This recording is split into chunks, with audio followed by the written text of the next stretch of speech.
تعریف و حمد و ثنا اللہ جل مشہور کریم کی ذات بابرکات کے لیے جو تمام جہانوں کا پالنے والا ہے۔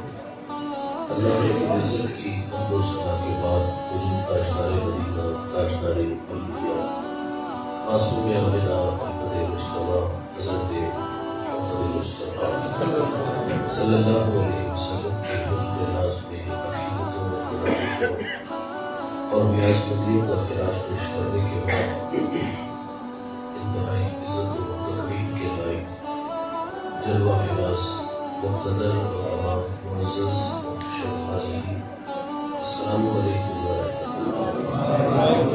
چند باتیں آپ کے گوش گزار کر کے گفتگو کا دعا ہے اللہ آپ کے عقیدے کی توفیق عطا فرمائے اور بے عمل باتوں پر ہم سب کو عمل کر کے زندگی کی راہوں کو درست کرنے کی توفیق عطا فرمائے۔ ارشاد باری تعالیٰ ہے، محبوب فرما دیجیے اگر تم اللہ سے محبت کرنا چاہتے ہو تو فرمایا میری اتباع کر لو۔ اتباع رسول کا صلہ ارشاد فرمایا کہ اللہ تمہیں اپنا محبوب بنا لے گا۔ جب یہود کو اسلام کی دعوت دی گئی تو انہوں نے یہ کہہ کر کے دعوت کو مسترد کر دیا کہ ہم تو پہلے ہی محبت الہی میں سرشار ہیں اور اس کے لاڈلے فرزند ہیں، ہمیں کیا ضرورت پڑی کسی نئے نبی کا امتی ہونے کی زحمت گوارا کرے۔ تو ان سے کہا گیا ہے کہ دعوی محبت بغیر دلیل کے قابل انتفاق نہیں ہوتی۔ اگر تم دعویٰ کرتے ہو تو اس کے لیے دلیل تمہیں میرے محبوب کی محبت لانا ہوگی۔ تو جب حضور کی محبت تمہارے پاس ہوگی تو اس کا صلہ کیا ملے گا؟ اللہ تمہیں محبوب الہی کا احساس عطا فرمائے گا۔ محمد کی محبت دین حق کی شرط اول ہے، اسی میں ہو اگر خامی تو سب کچھ نامکمل ہے۔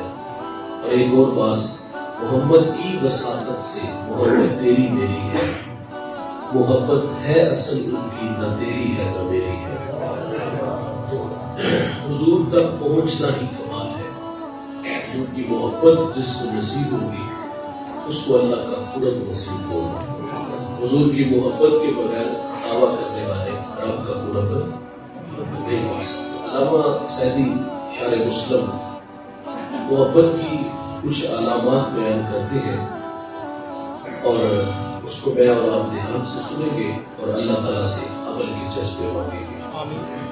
جس سے محبت ہو اس کے اظہار کے لیے پہلی نشانی کیا ہے؟ بندہ اس کی اطاعت اور اتباع کرتا ہے۔ میں اور آپ دعوی محبت کرتے ہیں تو محبت عمل مانگتی ہے۔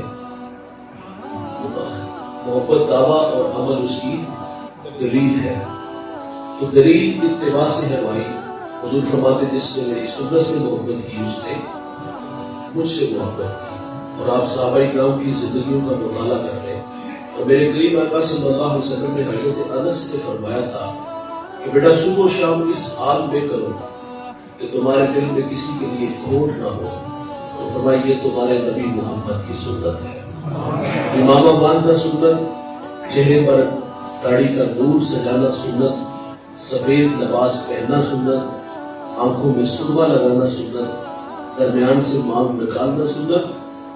تو تمہارے دل میں کسی کے لیے کھوٹ نہ ہو تو فرمایا یہ بھی تمہارے نبی محمد کی سنت ہے۔ تو صحابہ کرام نے حضور کی اداؤں سے بھی محبت کی ہے۔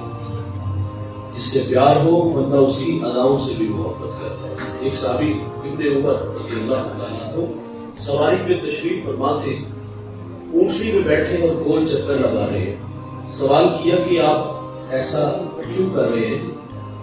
تو آپ فرماتے مجھے بھی نہیں پتا۔ تو کہا بغیر کسی وجہ کی آپ اونٹنی پہ سوار ہو کے گول چکر لگا رہے ہو؟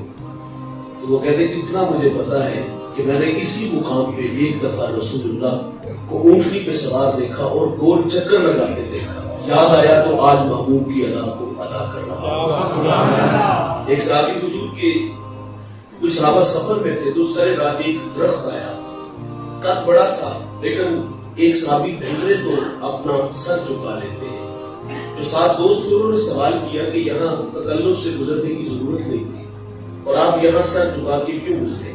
7 دوستوں کا جھکاتے کہ قد چھوٹا ہے، کہیں جھاڑیوں سے نہ الجھ جائے، دامن کو لپیٹ سمیٹ کے بندہ گزرتا ہے۔ احتیاط وہاں ہے جہاں ایسا معاملہ ہو، جہاں ایسا ہے ہی نہیں، جہاں سے گزرنا آسان ہے، تکلف کی ضرورت نہیں۔ لیکن یہ صحابی جب گزرے تو سر جھکا کے گزرے، احتیاط سے گزرے۔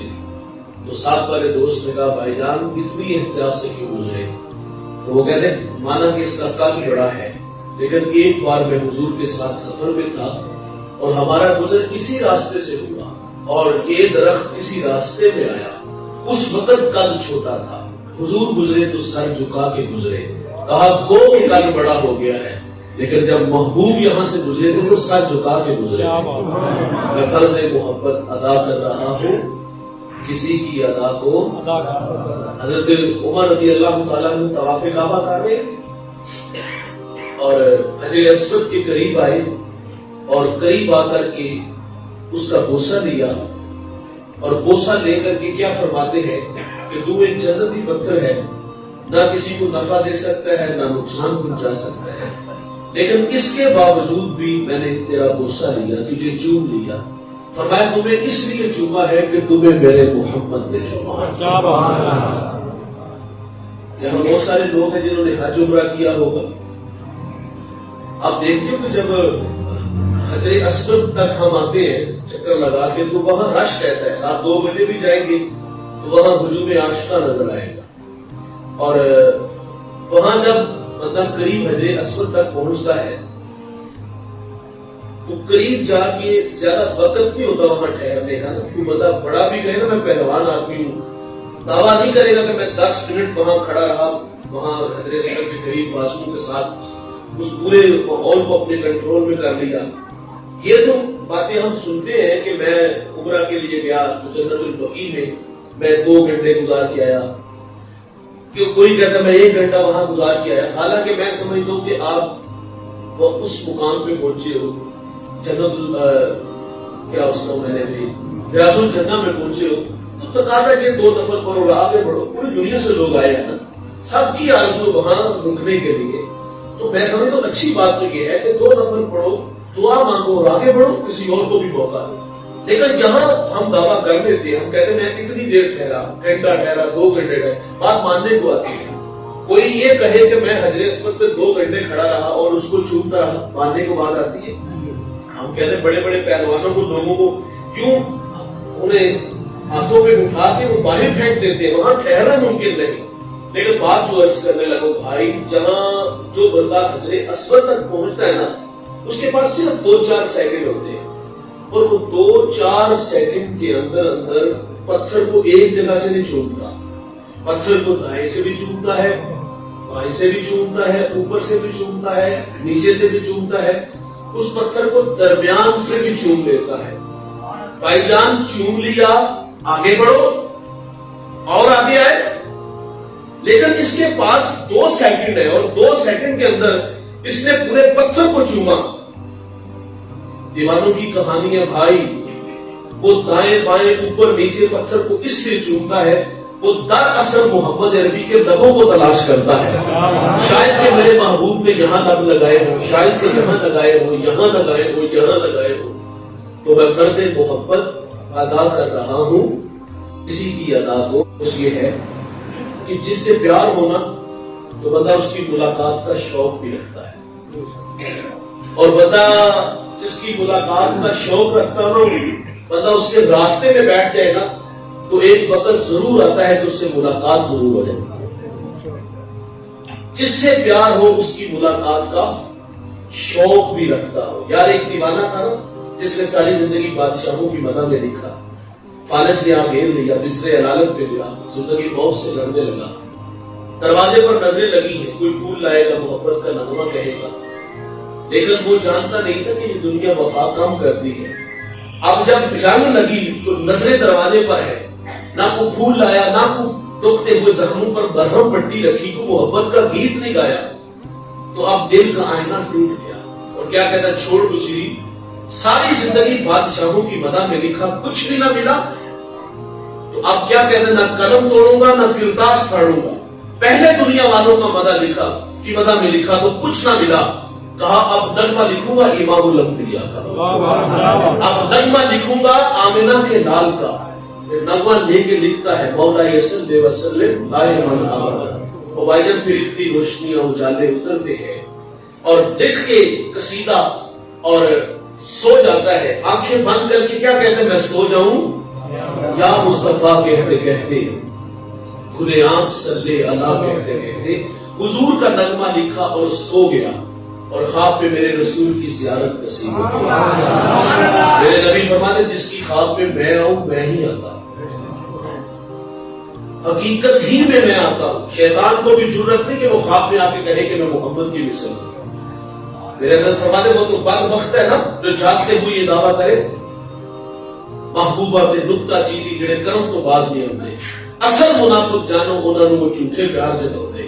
سانو دسیا عشق دے مفتی جڑا بڑ بڑ پیا فرماوے آزم جتھے دل لگ جاوے اوتھے عیب نظر نہ آوے. یہ تو نالائق لوگوں کی کہانی ہے نا. تو حضور فرماتے جس کی خواب میں آؤں میں ہی آتا ہوں. شیطان کو بھی یہ جرأت نہیں کہ وہ آپ کے دعویٰ کرے کہ میں حضور کی مثل. اور پھر حضور فرماتے جس کو خواب میں کچھ عطا کروں نا وہ محض گمان نہیں ہوتا، حقیقت ہی میں عطا کرتا ہوں. آپ پوچھ لو صحابی سے جو روزے رسول پہ آیا اور آگے کیا کہتا ہے، ضیف ہوگا الجو یا رسول اللہ، میں آپ کا مہمان ہوں، بھوکا ہوں، مجھے کھانا دیجیے.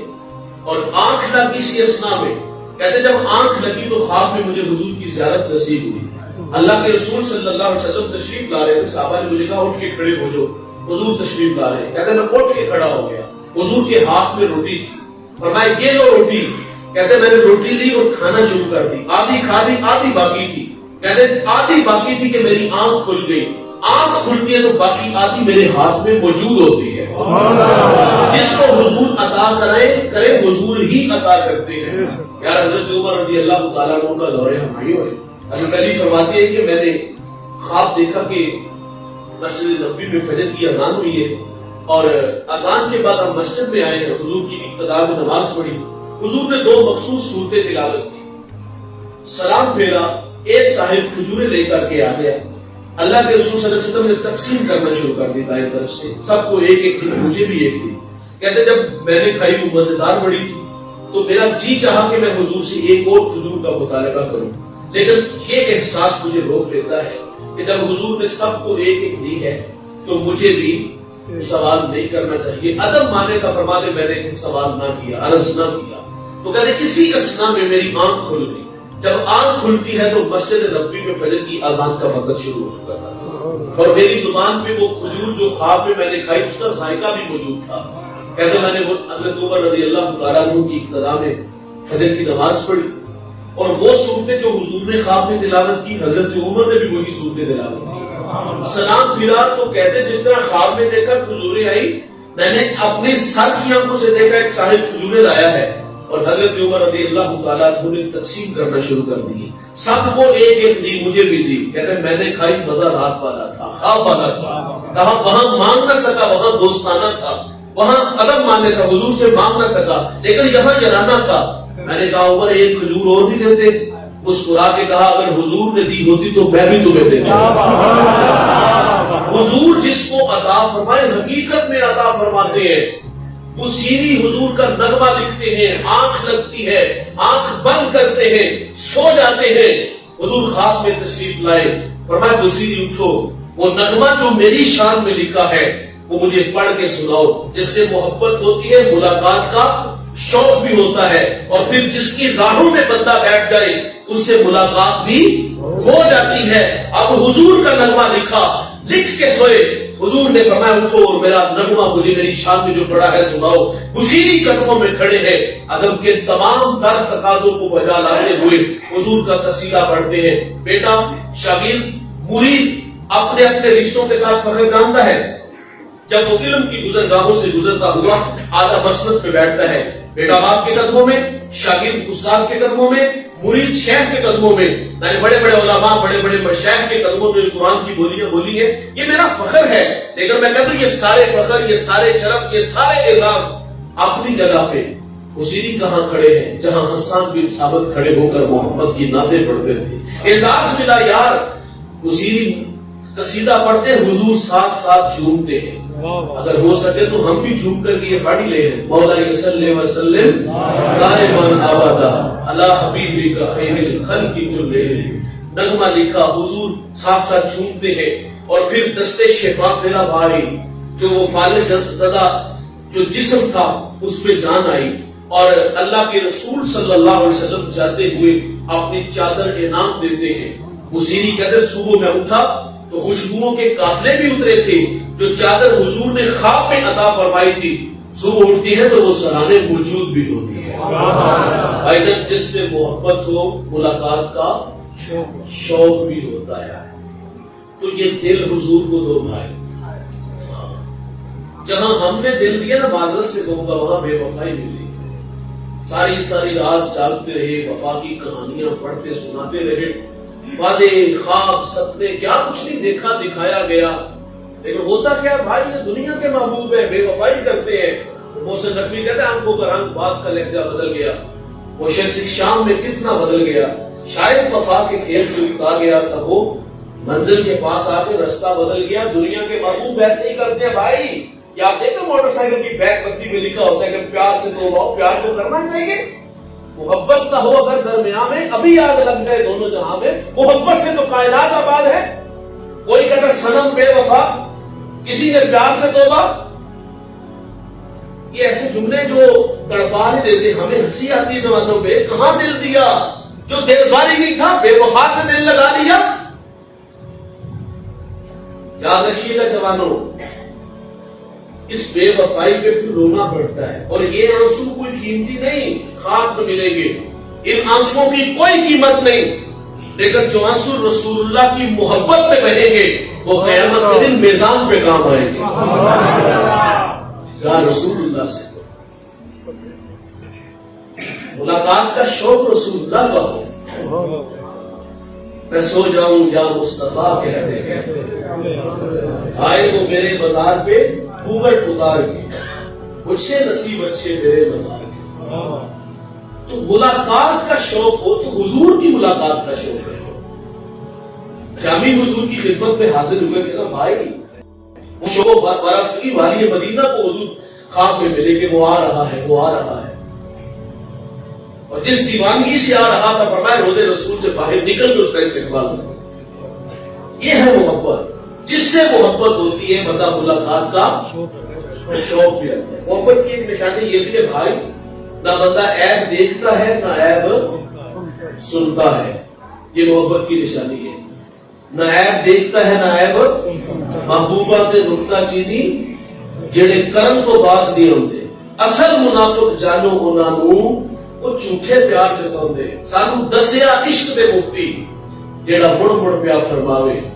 آزم جتھے دل لگ جاوے اوتھے عیب نظر نہ آوے. عیب ہو بھی تو نظر نہیں, اور یہاں عیب نام کی چیز ہی نہیں. حسان بن ثابت کہتے ہیں یہاں تو عیب نام کی چیز ہی نہیں.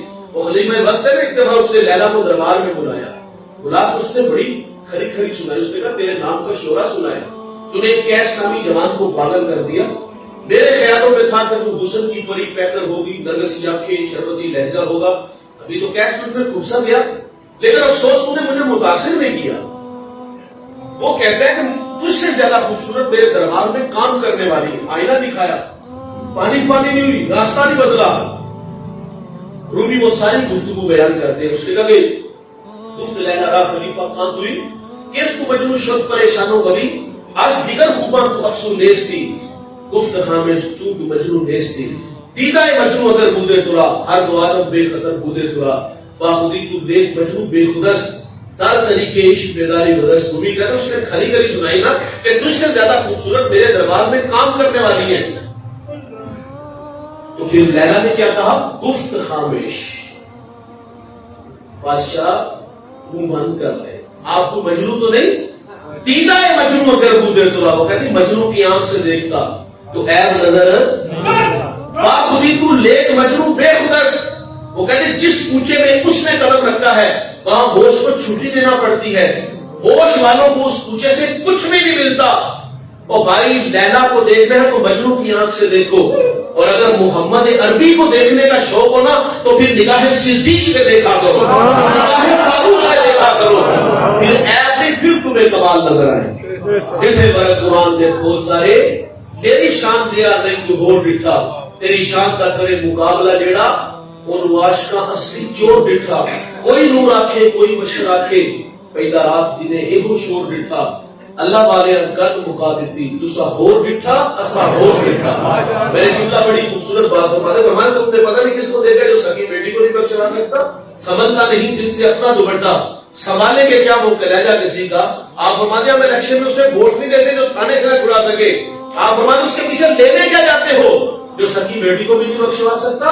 ہم نے اس نبی کا کلمہ پڑھا جس نے فاطمہ کو قریب کیا اور فرمایا بیٹی فاطمہ تو جنتی عورتوں کی سردار ہے، فرمایا اس کے پیچھے لینے کیا جاتے ہو جس کے چاہنے سے کچھ نہیں ہوتا جو دیوار کے پیچھے کا نہیں جانتا۔ ہم نے اس نبی کا کلمہ پڑھا، انگلی اٹھے چاند قدموں میں آئے، سورج اثر کے وقت پہ پلٹ آئے، وہ سکیاں کھجورا اگا جاند آئے، وہ دنیا کی گلا کرا جاند آئے، وہ پتھرا کی کلمے پڑھا جاند آئے، قطرے کو سمندر ذرے کو ستارہ کرتے ہیں، کونین کو خم آ جاتا ہے جب زلف سوارا کرتے ہیں۔ ہم نے اس نبی کا کلمہ پڑھا۔ میری بچپنے کی پہلی تقریر حسن مصطفیٰ ہے، علماء سے میں نے سنا ہے جو حضور کے حسن کے تذکرے کرتا ہے وہ ہر دل عزیز ہو جاتا ہے۔ میں نے اپنی 37 سالہ زندگی میں بڑی محبتیں پورے پاکستان میں گیا، پیار نصیب ہوا، محبتیں ملی، یہ صرف حضور کی محبت اور نام محمد کی برکت سے حضور کے حسن کے تذکرے کیے تو لوگوں نے محبت سے نوازا۔ وہ بچپنے کی تقریر ایک عالم کا لکھا ہوا مطالعہ تھا، وہ میں نے ازبر کیا، آج بھی اس کے کچھ کلمات میرے دماغ کی سکرین پہ نقش ہے، کچھ یاد ہے وہ میں آپ کے گوش گزار کروں گا۔ اور وہ خوبصورت لہجہ رکھتے تھے، ابو البیان کے نام سے جانے جاتے تھے، بڑا شوق لہجہ تھا اور جو سننے والے تھے وہ ان کو تو تڑپا دیتے تھے۔ آپ فرماتے ہو میرے نبی کی عظمت پہ بات کرنے والوں آؤ میں تمہیں بتاؤں میرا نبی کتنا عظیم تھا۔ آپ فرماتے میرا نبی اٹھے تو فلک کو عروج ملے، بیٹھے تو دھرتی کو سکون ملے، پسینہ آئے تو گلشن بہتے لگے، بات سنائے تو پھول جھڑنے لگے، جس کے چہرے سے صبح کو سویرا ملے، جس کی زلفوں سے شب کو اندھیرا ملے، جس کی تبسم سے جنت مچلنے لگے، جس کے غصے سے جہنم ابلنے لگے، وہ نبی اشارہ کرے آفتاب شک ہو جائے، انگلی اٹھائے ماہتاب حق ہو جائے، وہ نبی سر اٹھا کے بولے قرآن بنتا جائے، سر جھکا کے بولے تو حدیث بنتے جائے۔ ہم نے اس نبی کا کلمہ پڑھا۔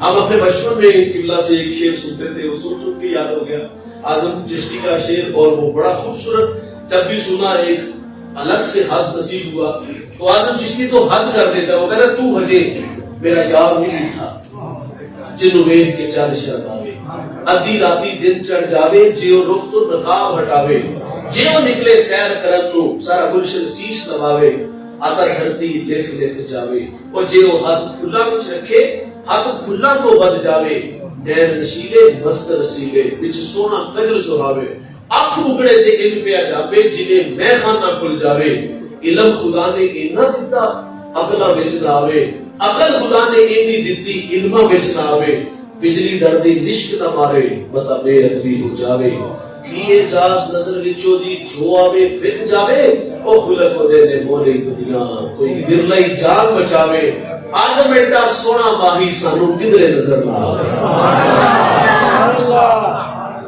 مجھے وہ بابا جی کا ایک جملہ یاد آتا ہے، بابا فرید رضوی صاحب کہتے حضور کے معاملے میں عقل سے کام نہ لیا، بھائی گھوڑا صحرا میں دوڑتا سازی کہتے ہیں، جہاں تک دوڑے دوڑاؤ، صحرا جب پتھریلی علاقہ آ جائے وہاں گھوڑا نہیں دوڑتا، وہاں کمان تھامنی پڑتی ہے، گھوڑا دوڑاؤ گے ٹانگیں ٹوٹے گی، اور ہم کہتے ہیں جہاں تک عقل کا گھوڑا دوڑتا ہے دوڑاؤ، لیکن جہاں یہ بے باس ہو جائے تو وہاں عشق کی کمان تھامو گے تو پھر منزل نصیب ہوگی۔ جس سے پیار ہوتا ہے نہ بندہ عیب دیکھتا ہے نہ عیب، اور حضور صلی اللہ علیہ وسلم سے جو محبت کا تعلق ہے، بابا جی کیا کہتے ہیں عقل سے کام نہیں، اور بھائی وہاں عشق کی کہانی ہے، یہ ہے محبت، جس سے پیار ہو نہ عیب بندہ دیکھتا ہے نہ سنتا ہے۔ محبت کی ایک نشانی یہ ہے کہ جس سے محبت ہو اس کا ذکر کثرت سے کیا جاتا ہے، جو کوئی کسی کا عاشق ہوئے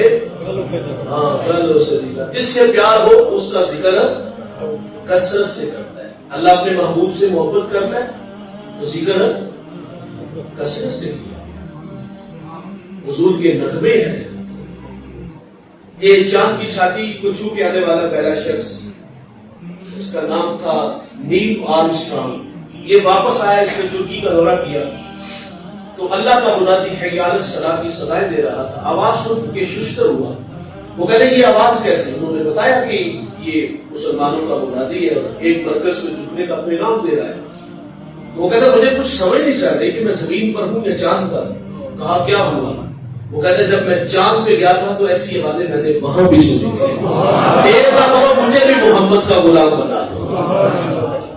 فلیپ کہتی ہے، ایک مغربی اسکالر گزرا ہے، یہ کہتا ہے سب سے پہلے اذان انڈونیشیا میں ہوتی ہے، پھر اس کے جزیرے ہیں سماٹرا وغیرہ وغیرہ، اور فجر کی اذان ختم ہوتی ہے بحر اوقیانوس پر، اور یہ 9.5 گھنٹے مسلسل فجر کی اذان ہوتی ہے اور یہ بتدریج چلتی رہتی ہے اور ختم آ کے بحر اوقیانوس پہ ہوتی ہے. وہ کہتے ہیں ادھر فجر کی اذان بحر اوقیانوس پہ ختم ہوتی ہے تو انڈونیشیا سے ظہر کی اذان کا وقت شروع ہو جاتا ہے اور یہ اذان چلتے چلتے بحر اوقیانوس پہ ختم ہوتی ہے.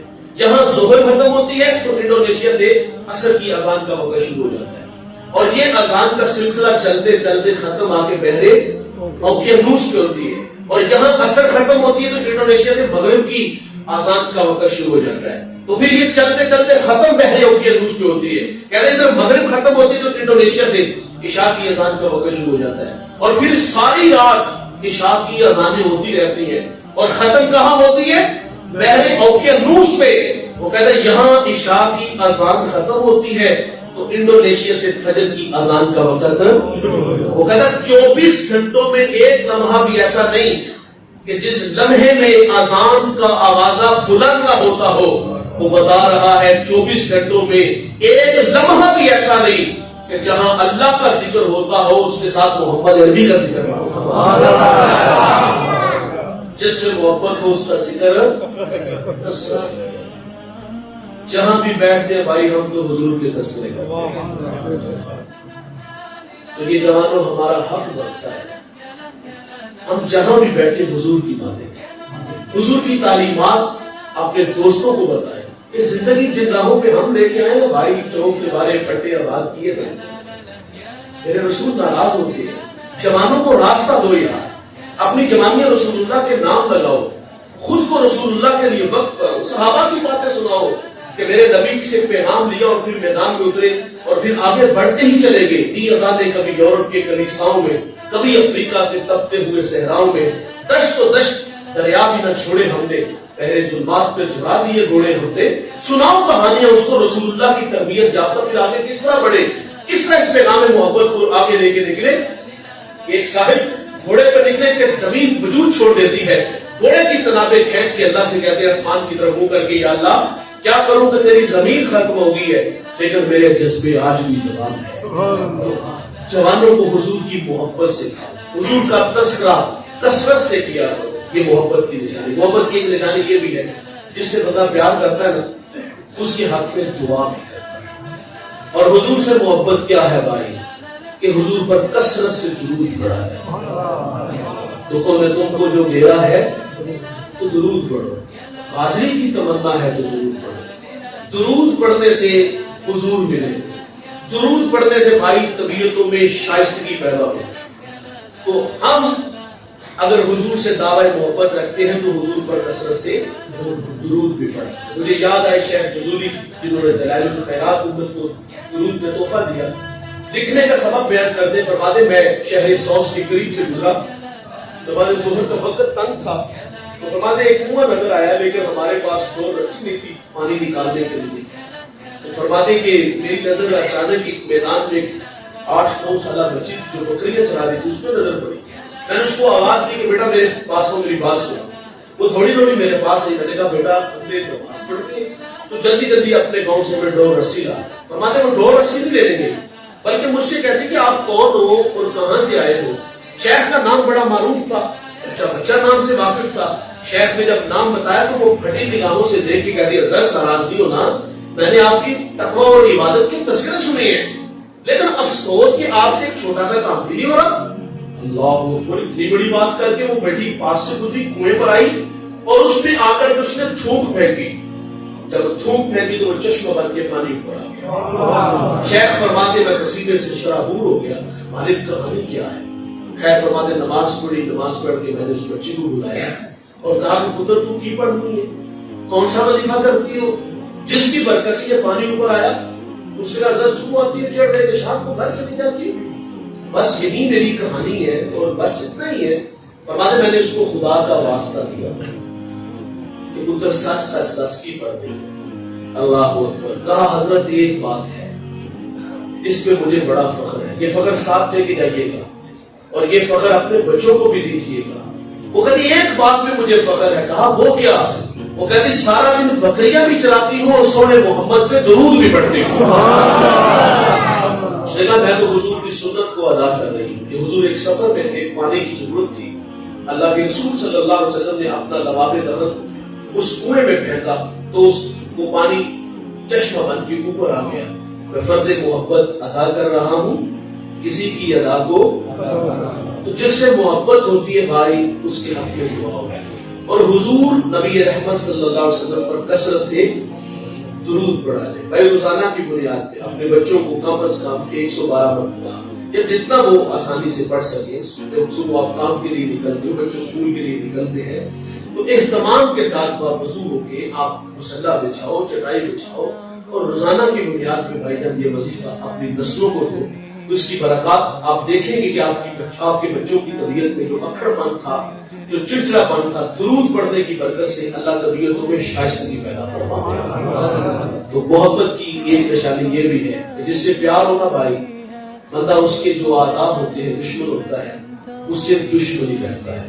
یہ محبت کی نشانی ہے. اس میں اور بھی بڑی باتیں کی جا سکتی ہیں, ہمارے پاس وقت کم ہے. اللہ تعالیٰ ہمیں مجھے اور آپ کو حضور نبی رحمت صلی اللہ علیہ وسلم کی لازوال محبت سے مالا مال فرمائے. ایک ایک سنت پر پہنچ کر عمل کی توفیق عطا فرمائے. علماء تشریف فرما ہے, سرپرستی فرمائے, تشریف فرما اپنی بات میں قبول فرمائے.